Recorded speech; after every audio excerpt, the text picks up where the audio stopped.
আসসালামু আলাইকুম দর্শক মণ্ডলী, আমার এই ভিডিওটি দেশে এবং দেশের বাইরে যে যেখান থেকে দেখছেন তাদেরকে সকলকে জানাই আমার আন্তরিক সালাম। আসসালামু আলাইকুম।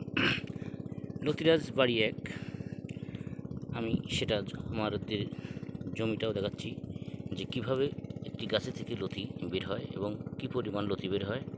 আপনারা যদি সেটা লক্ষ্য করবেন তাহলে দেখতে পারবেন। সরজমিনে দেখাচ্ছি, প্রত্যেকটি গাছে 3-4টা করে লতি বের হচ্ছে। এই দেখুন, সব প্রত্যেকটি গাছে। তারপরেও আমরা যেসব চারা সেল দিয়ে থাকি সেসব চারার ভিডিওটাও আমি আপনাদের মাঝে তুলে ধরছি। দেখুন প্রত্যেকটি চারার সাথে লতি কিভাবে বের হচ্ছে। এই দেখুন প্রত্যেকটি গাছ চারা।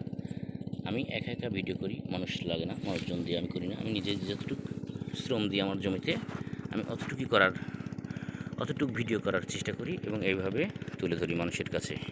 যদি কোনো কৃষক ভাই আমার এই ভিডিওটি দেখে তার ভালো লাগে তাহলে অবশ্যই একটি লাইক, শেয়ার করবেন, কমেন্ট করবেন, এইটুকু প্রত্যাশা রাখছি। আর যদি আপনি এই চাষ সম্পর্কে কোনো কিছু জানতে চান তাহলে কমেন্ট করবেন, অথবা স্ক্রিনে দেওয়া নাম্বার আছে, সেই স্ক্রিনে দেওয়া নাম্বারে যোগাযোগ করলে আপনার পাশে থাকার চেষ্টা করব। এইটুকুই বলি, বেশি কিছু বলার নাই। কারণ ইউটিউবে অনেক রকমের ভিডিও হয়, অনেক রকমের ভিডিও মানুষ করে দেখায়। আমরা সেটা করি না। আমাদের জমিতে যেটা সরজমিনে হয় আমি সেটাই মানুষের মাঝে তুলে ধরার চেষ্টা করি এবং সেটাই তুলে ধরি। বেশি কিছু নয়, হয়তো পরের ভিডিওতে কথা হবে। এইটুকুই। আজকে ভালো থাকেন, সুস্থ থাকেন, এই কামনা করছি। তবে একটা জিনিস আপনাদের মাঝে তুলে ধরি, সেটা হলো এই দেখুন আমার হাতের চারাটা।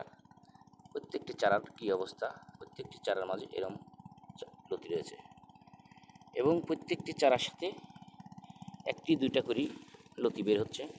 এই দেখুন একটি চারা, আমি আপনাদের মাঝে সব একটা না সব ডিটি দেখাতে পারবো। সব ডিটি একইভাবে লতি বের হচ্ছে সবই। তাই এর মানটা অত্যন্ত ভালো এবং অত্যন্ত ভালো জাতের কচু। লতিরাজ বাড়ি এক, এই অত্যন্ত মোটা জাতের লতি। এই দেখুন আমি দেখার চেষ্টা করছি, মোটা জাতের লতি একটা 12-14টাতে কেজি হয়। যদি কোনো কৃষক বন্ধু এই চাষটা করতে চান তাহলে স্ক্রিনে দেওয়া নাম্বার যোগাযোগ করলে আপনি সঠিক মানের চারা রোপণ করতে পারবেন এবং ক্রয় করতে পারবেন। ভালো থাকেন, এইটুকুই। আল্লাহ হাফেজ।